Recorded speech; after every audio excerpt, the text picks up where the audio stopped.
Selon des sources du Globe and Mail, le gouvernement fédéral serait sur le point de signer une entente de principe avec l'Alberta sur l'énergie, qui inclurait aussi la construction d'un oléoduc qui transporterait le pétrole de l'Alberta vers le nord-ouest de la Colombie-Britannique et qui permettrait de l'exporter ensuite vers d'autres marchés outre-mer.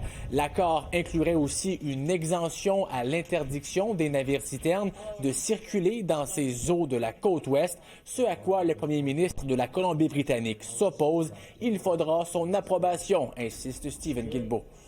Ce dont il est question, c'est d'un accord éventuel sur une proposition de pipeline.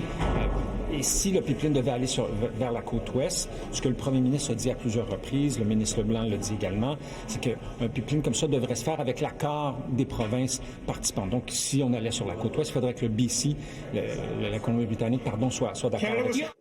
Les membres du gouvernement attendent de voir l'accord avant de se prononcer davantage, mais déjà, le Bloc québécois critique le premier ministre sur l'enjeu des changements climatiques.